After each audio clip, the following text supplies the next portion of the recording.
For every opinion or belief someone may hold, there will be another party who just as strongly oppose that idea. Both sides usually claim to sit with the best arguments, the real facts, and the correct worldview, and ironically, both sides regard the other as being indoctrinated, blind to the obvious and outright stupid.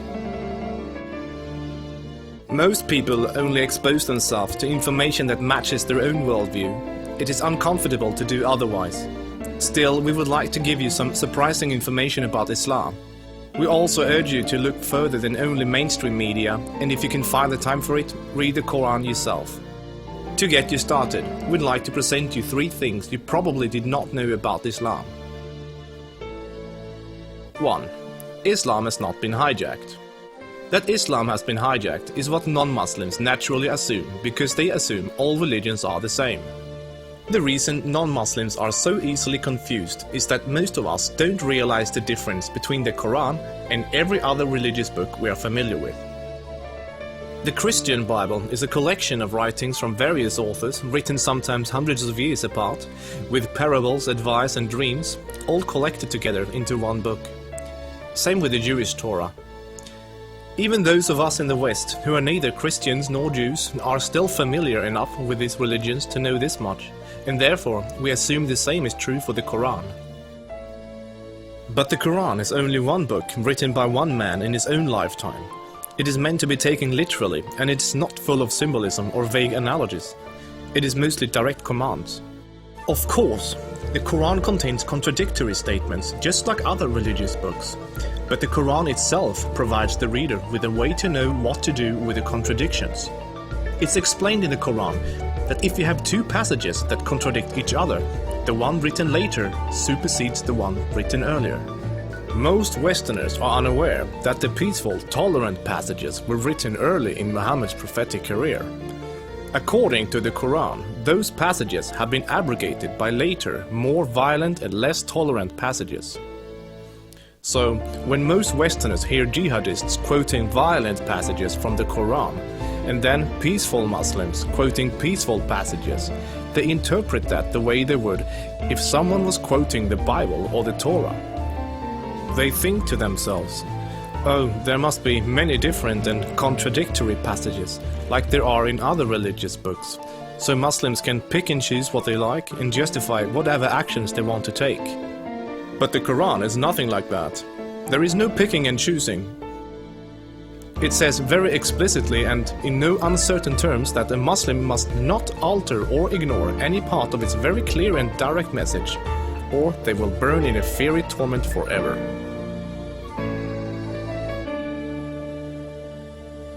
Two.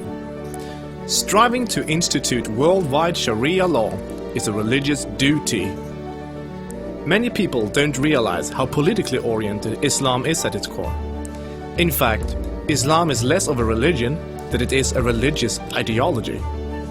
It includes a mandatory and highly specific legal and political plan for the whole society, Sharia.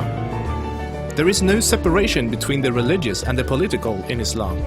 Rather, Islam and Sharia constitute a totalitarian means of ordering society at every level, including ritual worship, transactions and contracts, morals and manners, beliefs and punishments.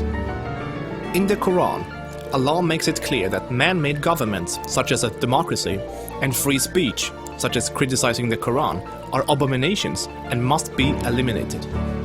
The modern expression creeping Sharia is used to describe the slow, deliberate and methodical advance of Islamic law in non-Muslim countries. Official Sharia courts already operate in the UK, handling cases ranging from divorce and financial disputes to domestic violence. Attempts to introduce Sharia in the legal system in Germany, Sweden and other European countries are ongoing.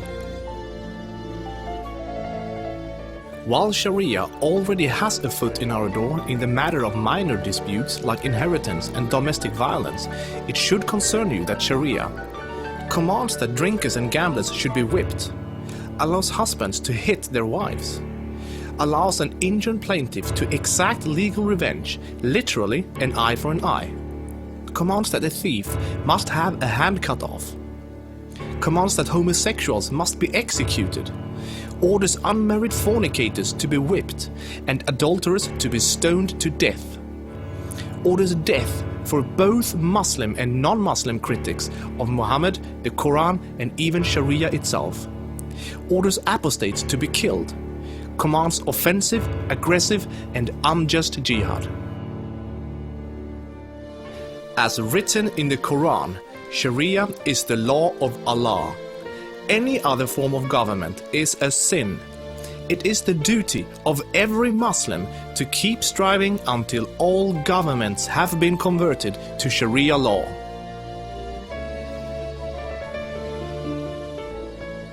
Three, Muslims are allowed to deceive non-Muslims if it helps Islam. For non-Muslims, this principle, called taqiyya, is another surprising concept of Islam. While most other religions speak highly of truthfulness, the Quran instructs Muslims to lie to non-Muslims about their beliefs and their political ambitions to protect and spread Islam. There are many examples of today's Islamic leaders saying one thing in English for the Western press and then saying something entirely different to their own followers in Arabic a few days later.